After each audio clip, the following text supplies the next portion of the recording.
Accident అయింది, అట్నుంచి అటే పోతాను అనుకున్నావు కదూ. చేతికొచ్చింది నోటి దాకా రాకుండా పోయింది. తన దగ్గర నుంచి లాక్కుంది మీరు. మా డాడీ సెలెక్ట్ చేసింది జయంతి గారికి నచ్చలని రూలేం లేదుగా. జై ఆవిడ వెళ్ళిపోయి చాలాసేపు అయింది. జై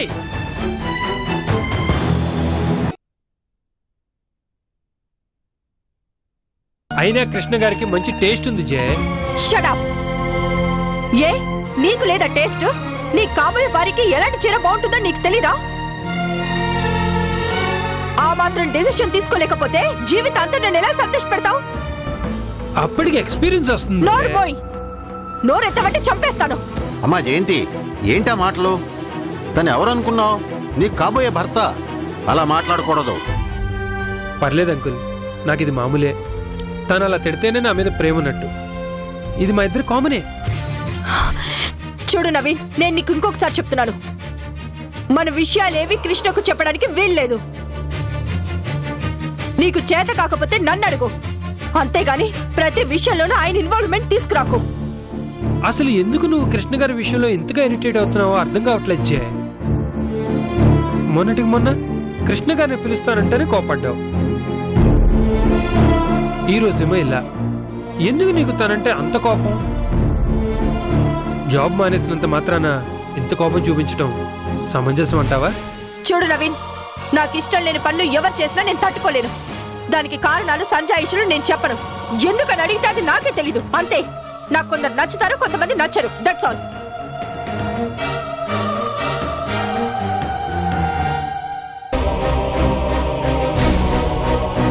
బాబు, అమ్మగారికి కోపం వస్తే ఎలా ఉంటుందో ఇది శాంపుల్ మాత్రమే. ఇంకా ముందు ముందు చాలా ఉంది. ఎలా భరిస్తారో ఏమో. నువ్వు ఉండు రామయ్య. చూడు నవీన్, తన కోపం చాలా ఎక్కువ. నువ్వే అడ్జస్ట్ కావాలి. అడ్జస్ట్మెంట్ అది నా రక్తంలోనే ఉంది అంకుల్. ఇందాకడ జే కార్ తీసుకొని వచ్చేసింది, నేను ఆటో తీసుకుని వచ్చాను. ఒకవేళ ఆటో దొరకలేదనుకోండి, నడుచుకుంటూ అయినా వచ్చేస్తాను. సో మీరే నన్ను అర్థం చేసుకోండి.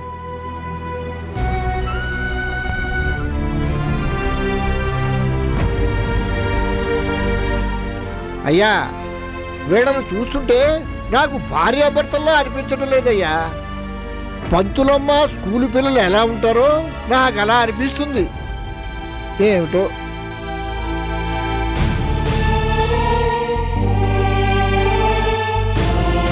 ఏంటి వీళ్ళు?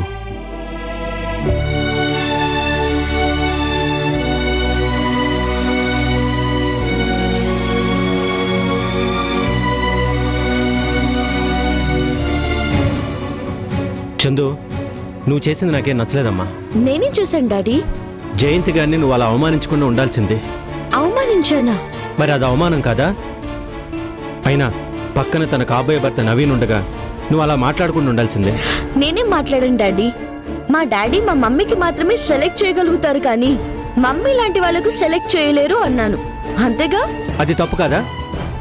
సరిగ్గా ఆలోచిస్తే నీ మాటల్లో ఉక్రోషం, బాధతో పాటు జయంతి గారిని నవీన్ అపార్థం చేసుకునే అవకాశం కూడా ఉంది. అలా అయితే ఇంకా మంచిది. నేను కోరుకున్నది కూడా అదే. నా బాధ, ఉక్రోషం ఆవిడికి అర్థమైతే అంతకంటే కావాల్సిందేముంది? తప్పమ్మా, నిజంగా నువ్వు చేస్తుంది చాలా తప్పు. తను ఇంకొకరిని పెళ్లి చేసుకోబోతుంది. ఈ సమయంలో నువ్వు ఇలా ఆలోచించకూడదు. మన పరిస్థితిని అర్థం చేసుకుని వెళ్ళాలి, కానీ ఇలా చేయకూడదు. ఇంకొకరిని చేసుకుంటుంది అంటున్నారు కదా, అసలు ఆ పరిస్థితి ఎందుకు వచ్చింది? మీరు కాదనబట్టే కదా. నేను అర్థం చేసుకోవడం కాదు డాడీ, అసలు మీరే నన్ను అర్థం చేసుకోవడం లేదు. నాకెంత బాధగా ఉందో తెలుసా? మీతో పాటు కలిసి పెళ్లికి షాపింగ్ చేయాల్సిన దాన్ని, వాళ్ళ పెళ్లికి మనల్ని సెలెక్ట్ చేయమంటే బాధగా ఉండదా?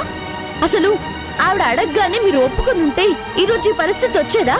చందు, మళ్ళీ మొదలు పెట్టావా? తప్పు చందు, మనం అలా ఆలోచించకూడదు. ఆలోచన కూడా రాకూడదంటే ఎలా డాడీ? ఆఫ్టర్ ఆల్ మనం మనుషులు, మనకు కొన్ని ఆశలు, ఆలోచనలు ఉంటాయి. అవి వద్దు అంటే ఎలా? అంతేనమ్మా, లేకపోతే ఇంకొకరికి ప్రమాదంగా మారే అవకాశం ఉంది. నీ మాటలకి జయంతి గారు ఎంత కోపడ్డారో చూసావుగా. కోపంలో మీకు ప్రేమ కనిపించలేదా డాడీ?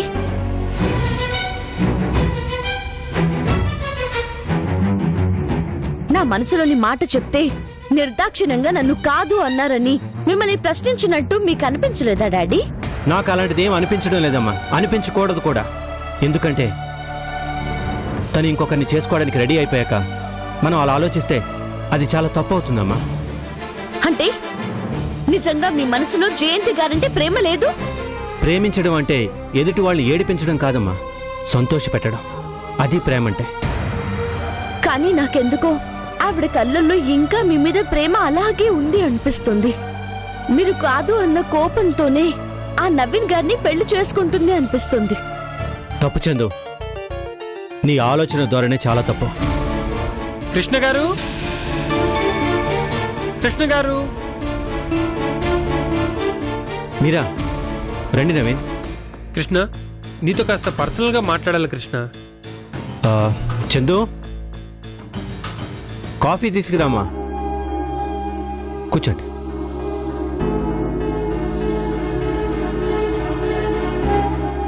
చెప్పండి. కృష్ణ, నాకు నీ నుంచి పెద్ద సహాయం కావాలి. ఏంటిది? జైని పెళ్లి చేసుకోవటం నాకు ఛాలెంజ్. తను ఒప్పుకుంటుందని కానీ మా పెళ్లి పీటల్లాగా వెళ్తుందని కానీ అస్సలు ఎక్స్పెక్ట్ చేయలేదు కృష్ణ. ఎలాగైతేనే తను నాతో పెళ్లికి ఒప్పుకుంది. నా తరపున ఎవరు లేరు, అందుకే నా తరపున నువ్వు నిలబడి హెల్ప్ చేస్తావని.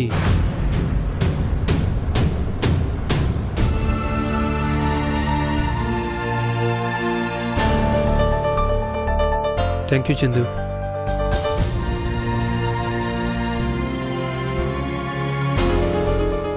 కృష్ణ, జేని ఎలా హ్యాపీగా ఉంచాలో, ఏం చేస్తే తన ఆనందంగా ఉంటుందో, పెళ్లికి ఏమేం కొనాలో అన్నీ దగ్గరుండి చూసుకుంటానని నాకు మాటివ్వా?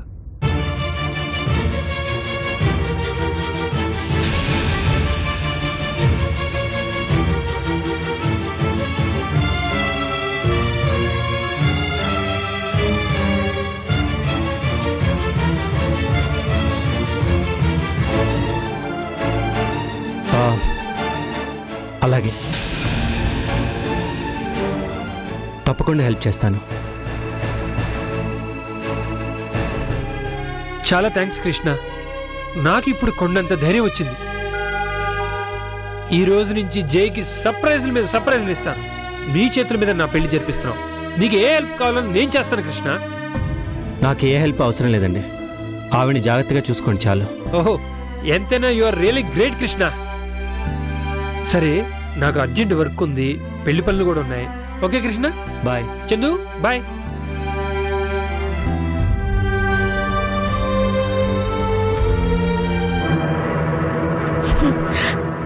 నిజంగానే మీరు చాలా గ్రేట్ డాడీ.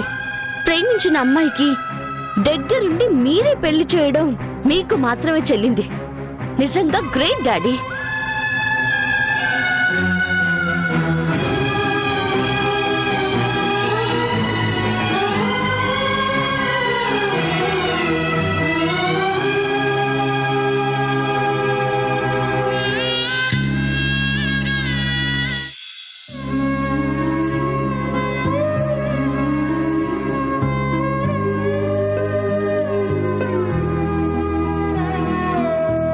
మా డాడీ మా మమ్మీకి అయితే సెలెక్ట్ చేస్తారు కానీ అందరికీ సెలెక్ట్ చేయరు.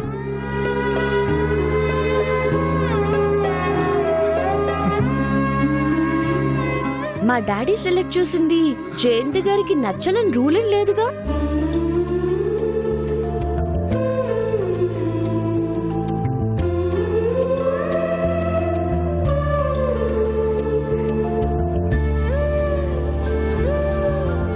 మా మమ్మీ వేరు, మేడం వేరు.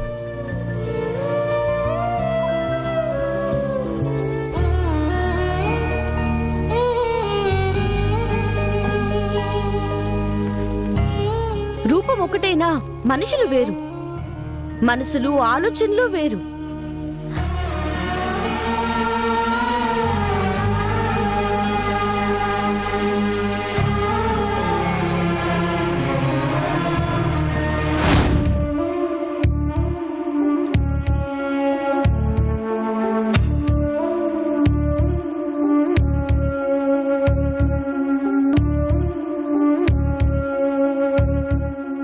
ఏంటి మరిచిపోదామన్నా తన జ్ఞాపకాలు నేను వెంటాడుతున్నాయి కదూ? మరిచిపోదామన్నా తన జ్ఞాపకాలు నేను వెంటాడుతున్నాయి కదూ? అంతే, ఏ మనిషి అయినా జీవితంలో ఒక్కసారే మనసు పడగలుగుతారు. ఆ ప్రేమ జీవితాంతం వల్ల మిగిలిపోతుంది. మర్చిపోదామన్నా అది కుదరని పని. నేను ఎవరిని ప్రేమించలేదు, నాకు ఎవరి మీద ప్రేమ లేదు. ఎందుకు నవ్వుతున్నావు?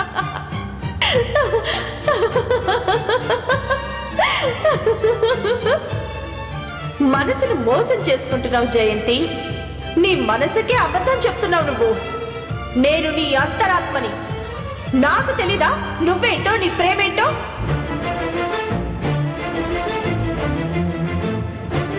నువ్వు కాదని ఎంత వాదించినా నీ మనసులో అతనంటే ప్రేమ ఉంది.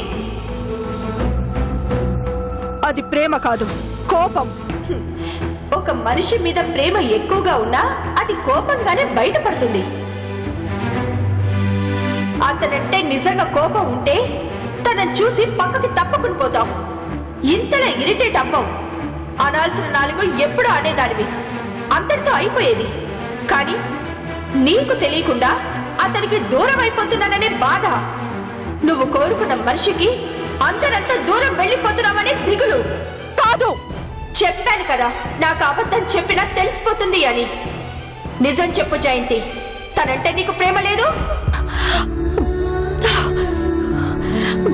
ప్రేముండి ఏం ప్రయోజనం? నిజమే ఉంది, నేను ప్రేమించాను. నా అంతటా నేనే ప్రేమించాను. నన్ను పెళ్లి చేసుకొని అడిగాను. ఏ ఆడపిల్లైనా సిగ్గు విడిచి ఇంతకంటే అడుగుతుందా? కానీ నేను అడిగాను, కాదన్నాడు. నీ మీద నాకు అలాంటి ఉద్దేశం లేదన్నాడు. ఎందుకు? తన భార్యల లేనా? ఆ రూపమేగా నాది. ఎందుకు కాదన్నాడు? అందం లేదా, వయసు లేదా, ఆస్తి లేదా?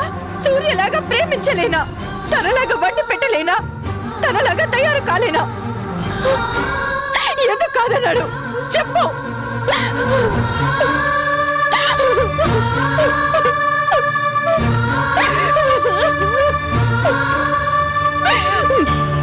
తను కాదన్నాక ఏం చేయాలి? నిజమే, ప్రేమించాను. ప్రపంచంలో ఏ ఆడపిల్లకి ఇలాంటి పరిస్థితి రాకూడదు. ఎంత కాదు అనుకున్నా, తన గురించి మాట్లాడినా, తన విషయం ఎత్తినా, తను కనిపించినా ఏదో బాధ, గుండెల్లో ఏదో పోగొట్టుకున్న ఫీలింగ్, ఓ వినతి. అందుకే అతని గురించి ఏ ప్రస్తావన నా దగ్గరికి రాకుండా జాగ్రత్త పడుతున్నాను. అలా అనుకుంటూనే రోజులో ఎన్నో వేల సార్లు అతన్ని గుర్తు చేసుకుంటున్నావు.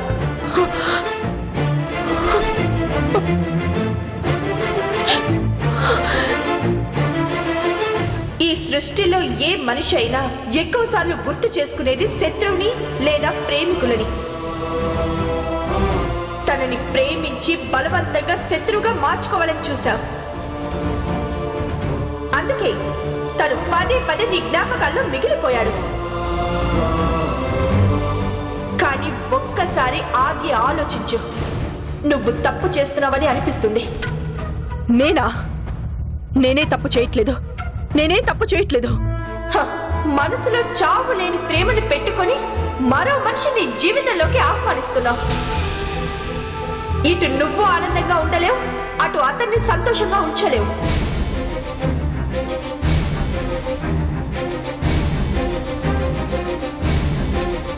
అందుకే చెరిపేస్తాను.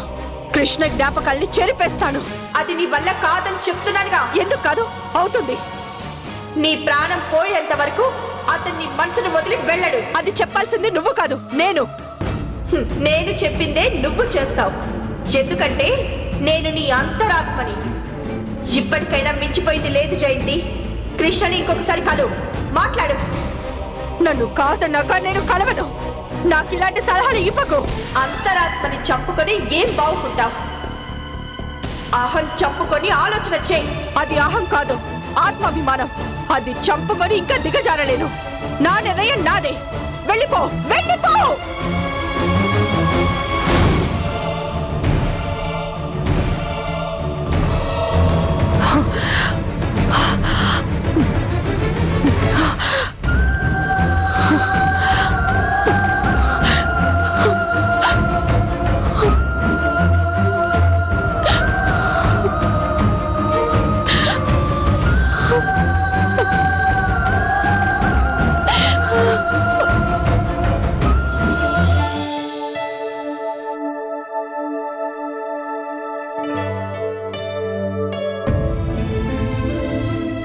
వదినా వదినా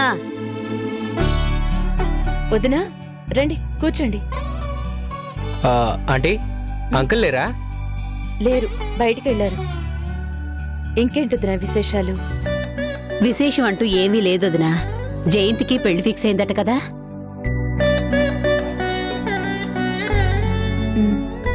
నవీన్ అని తన ఫ్రెండ్ని ఎవరినో పెళ్లి చేసుకుంటోందట కదా.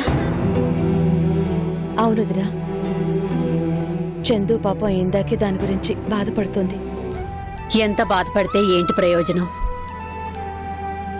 అవతల పెళ్లి ఫిక్స్ అయిపోయింది కదా. ఏంటి మమ్మీ, పెళ్లి ఫిక్స్ అయితే జరిగిపోయినట్లేనా?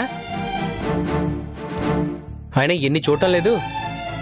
ఏ క్షణంలో ఎలా చేంజ్ అవుతుందో ఎవరికి తెలుసు? రే, సినిమాల్లో అలా జరుగుతుందేమోరా, ఇది జీవితం. పెళ్లికి శుభలేఖలు కూడా పంచడం జరిగింది. ముహూర్తం కూడా చాలా తొందరలోనే పెట్టుకున్నారు. ఏంటో వదినా, జయంతికి కృష్ణకి పెళ్లి చేయాలని ఎంత ప్రయత్నం చేశాం, కానీ చివరికి ఇలా జరుగుతుందని అస్సలు అనుకోలేదు. ఇందులో జయంతి తప్పేం కనిపించడం లేదు అర్చన. పాపం ఆ అమ్మాయి మన కృష్ణని ఇష్టపడింది, తనతో కలిసి బ్రతకాలని ఆశపడింది. చివరికి తనంతట తానే వెళ్లి అడిగితే కృష్ణ చేసిన పనేంటి?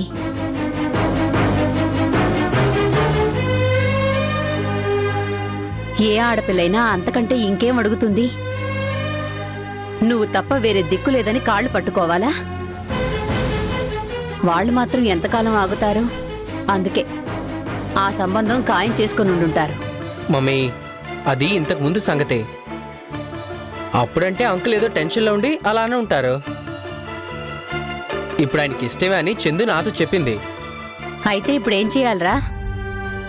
కృష్ణ అంకుల్ జయంతి గారిని ఇష్టపడుతున్నారని, తనని పెళ్లి చేసుకోవడం ఇష్టమేనని జయంతి గారికి చెప్పొచ్చు కదా. అవును మమ్మీ, అలా చేయటం వల్ల వాళ్ళిద్దరికీ పెళ్ళవుతుంది, చెందుకున్న చివరి కోరిక కూడా తీరుతుంది.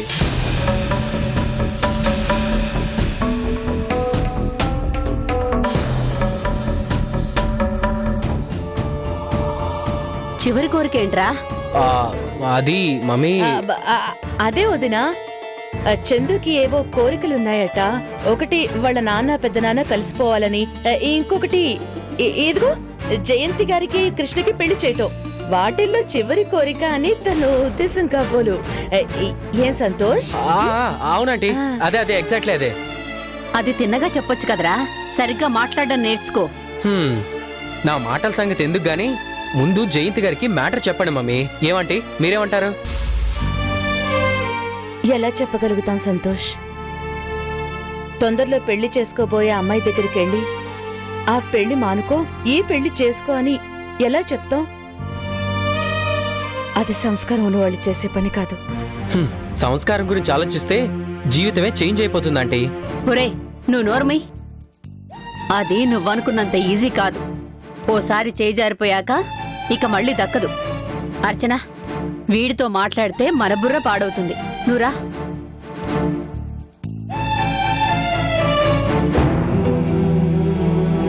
ఎందుకు దక్కదు?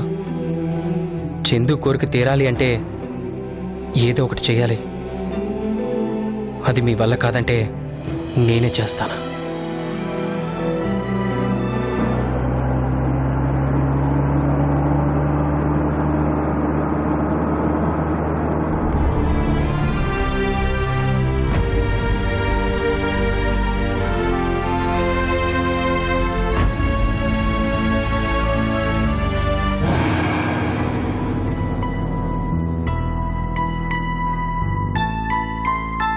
ఇదేంటి డోర్ సరిగ్గా లాక్ చేసుకోకుండా పడుకుంది? మాధవి,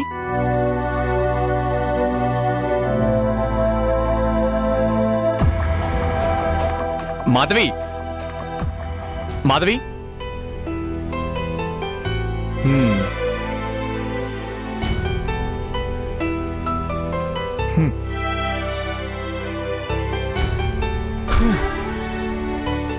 మాధవి, మాధవి. వచ్చావా? ఇంకా రాలేదేంటా అని ఎదురు చూస్తూ నిద్రపోయాను. కూర్చో, అన్నం వడ్డిస్తాను. ఇప్పుడు టైం ఎంత అయిందో తెలుసా? ఓసారి అటు చూడు.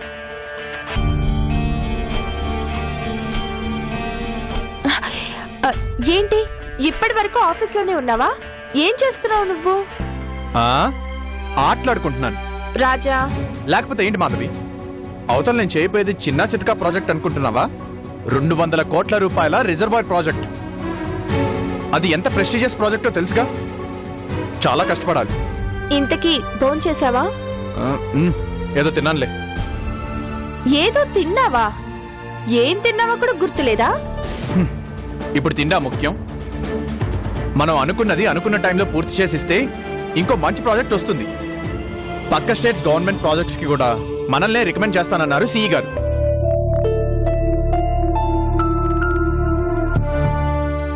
ఏంటి అలా చూస్తున్నావు? నీకు ఆ రామ్ ప్రసాద్ గారికి తేడా నాకేం తెలియడం లేదు రాజా.